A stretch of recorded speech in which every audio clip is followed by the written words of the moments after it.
सरकार तो नहीं है, लेकिन ज्यादातर वही चेहरे नजर आ रहे हैं कैबिनेट में, क्योंकि अब मंत्रालयों का बंटवारा कर दिया गया। लेकिन प्रधानमंत्री नरेंद्र मोदी ने कार्यभार संभाला, किसान सम्मान निधि की जो फाइल है उस पर हस्ताक्षर कर दिया और इसी के साथ ही 17वीं किश्त के रूप में 20,000 करोड़ रुपए जारी हो गए। लेकिन कांग्रेस ने इसे हेडलाइन मैनेजमेंट और पीआर अभियान बताते हुए सवालों की बौछार कर दी।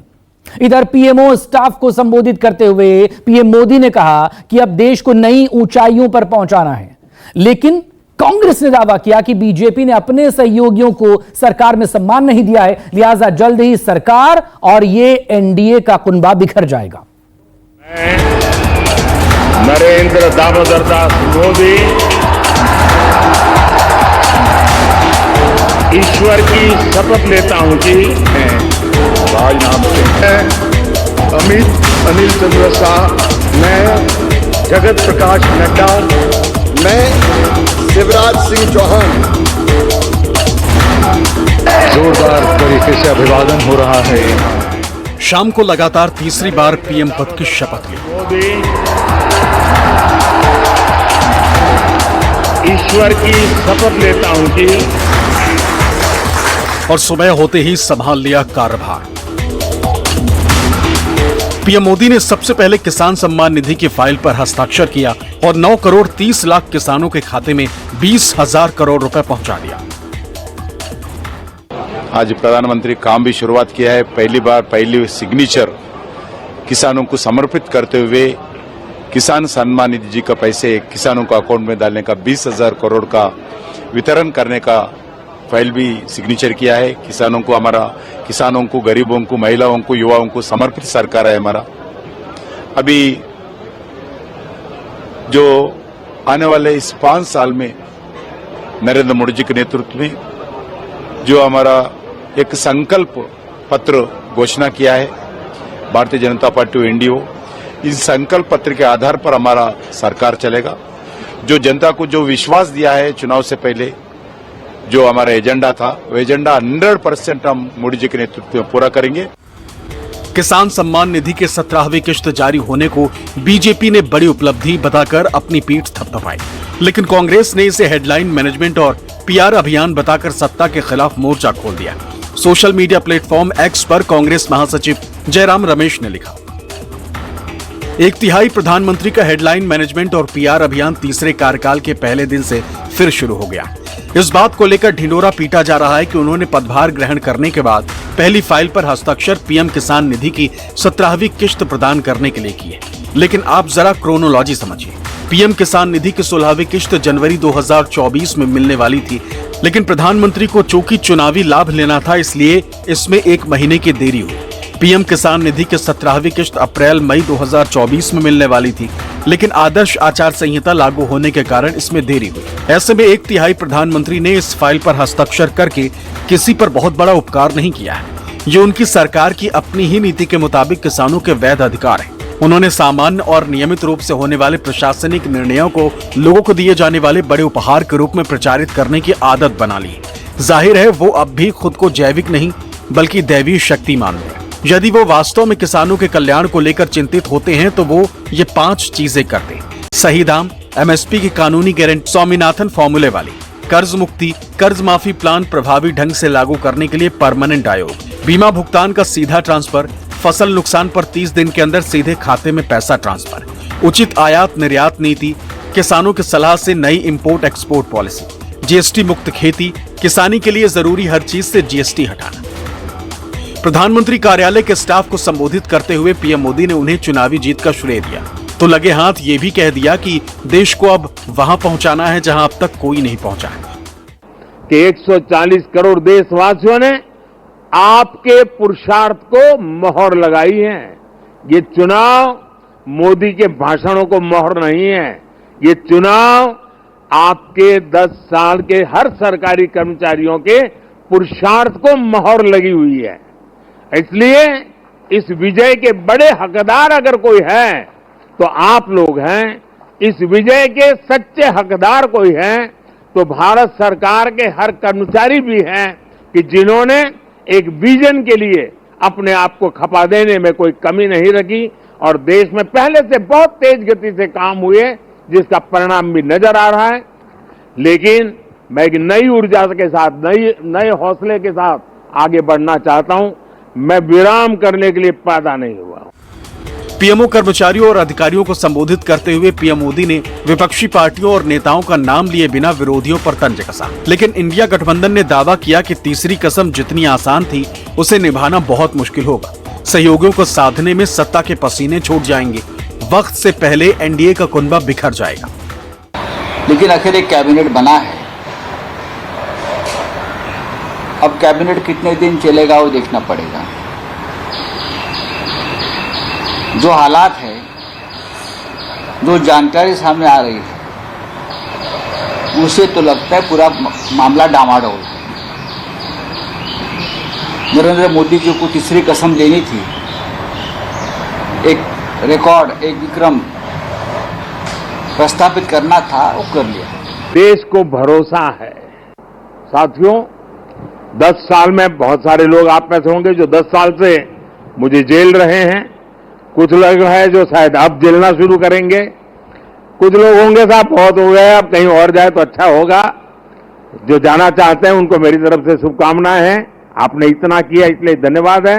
जो आना चाहते हैं, अगर आज टीवी पर मेरी बात सुन करके जो मन भाव से खप जाना चाहता है 5 साल, आइए, निमंत्रण है। और हम मिल करके दोस्तों, एक ही लक्ष्य, नेशन फर्स्ट,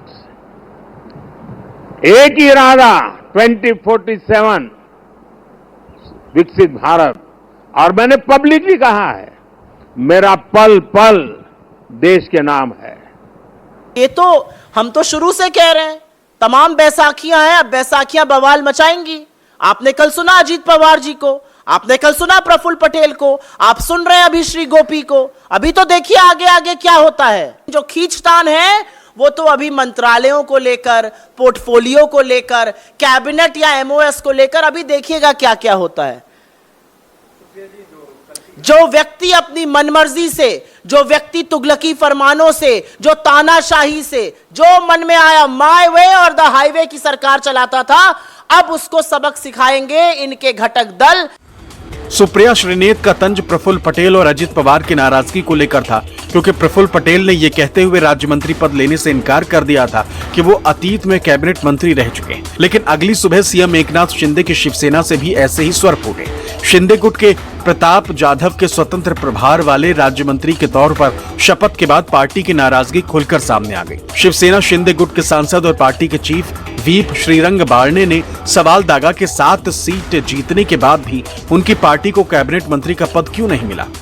अपेक्षा होती की शिवसेना पक्षाला एक कॅबिनेट मंत्री आणि एक राज्यमंत्री पद मिळेल अशी अपेक्षा होती। परंतु खरं तर शिवसेना पक्ष भारतीय जनता पक्षाचा अतिशय जुना साथी म्हणून शिवसेनेकडे पाहिलं जातं। परंतु केंद्रामध्ये भारतीय जनता पक्षाने खरं तर कॅबिनेट मंत्रीपद द्यायला पाहिजे ही आमची अपेक्षा होती। तिसरा पक्ष, सर्वाधिक मोठा पक्ष म्हणून शिवसेना पक्षाचे 7 खासदार आले। 5 खासदार चिराग पासवानचे आमच्या नंतर आले, त्यांना कॅबिनेट मंत्रीपद देण्यात आलं आणि शिवसेनेला खरं तर राज्यमंत्रीपद देण्यात आलं। हा कुठेतरी मला तरी व्यक्तिशः असं वाटतं की हा दुजाभाव शिवसेनेच्या बाबतीमध्ये होते। हालांकि बारने की नाराजगी का कोई असर ना तो बीजेपी पर पड़ा, ना ही मोदी सरकार पर। उल्टे शिवसेना शिंदे की गुट ने सफाई देकर बारने की नाराजगी को ही बेमानी बना दिया। मुख्यमंत्री एकनाथ शिंदे के बेटे और कल्याण से पार्टी के सांसद श्रीकांत शिंदे ने बयान जारी कर कहा कि पार्टी ने केंद्र सरकार को बिना शर्त समर्थन दिया है, ऐसे में नाराज होने का सवाल ही पैदा नहीं होता। इधर पीएम मोदी ने अपनी कैबिनेट की पहली बैठक ली। फैसला ये हुआ कि सरकार प्रधानमंत्री आवास योजना के तहत 3 करोड़ ग्रामीण और शहरी घरों के निर्माण के लिए सहायता देगी। लेकिन कांग्रेस ने दावा किया कि इस सरकार को मोदी 3.0 कहना ही गलत है। पहली बात तो ये मोदी 3rd नहीं है, ये NDA 3 है। अब मोदी जी हर चीज में अपना नाम डालना चाहें तो अब तो जनता भी देख रही है कि ये NDA 3 है। और जब आप मोदी 3 बोलते हो तो जरा नायडू साहब से और नीतीश जी से भी पूछ लो कि ये मोदी 3 कहेंगे या NDA 3 कहेंगे। नंबर 2, शायद इसका संदेश मोदी जी को समझ में आ जाए कि जो राहुल गांधी को या गांधी परिवार को या नेहरू जी को या कांग्रेस पार्टी को गाली देते थे, उनको जनता ने बाहर का रास्ता दिखाया और अब मजबूरी में नरेंद्र मोदी को भी उन्हें बाहर का रास्ता दिखाना पड़ गया। देश की जिम्मेवारी फिर माननीय प्रधानमंत्री के हाथ में आई है और देश को विकसित बनाने के लिए, विकसित भारत बनाने की 2047 की तेजी से काम शुरू कर दिया जाएगा। आज से ही काम शुरू कर दिया जाएगा। इसमें मैं भी एक गिलहरी की भूमिका में रहूंगा, ये मेरा सौभाग्य है। मैं बहुत बहुत आभार माननीय प्रधानमंत्री जी को प्रकट करता हूँ। ये जनादेश खंडित था, ये किसी एक दल को सरकार बनाने का जनादेश नहीं था, ये एक फ्रैक्चर्ड मैंडेट था और ये एक खंडित जनादेश था। हंग पार्लियामेंट थी, अब मिली-जुली सरकार बनी है। अब भविष्य में देखते हैं क्या आगे होता है, लेकिन मुझे लग रहा है कि जिस तरह का रवैया और जो शासन पिछले 10 साल में रहा वो शायद अब नहीं हो पाएगा। और अब संसद के अंदर भी जो विपक्षी दल हैं वो काफ़ी संख्या में जीत कर आए हैं, तो मनमाने तरीके से जो पहले संसद में कार्रवाई हुआ करती थी अब वो हम नहीं होने देंगे। और सारा विपक्ष एकजुट है, एकमत है और इंडिया अलायंस बड़ी मजबूती के साथ संसद के अंदर, संसद के बाहर सरकार को सचेत रखेगा, जवाबदेही तय करेगा और मनमानी तरीके से जो पहले शासन चला था उसको कहीं ना कहीं मुझे लगता है कि संतुलित कर कर काम करने की जरूरत पड़ेगी।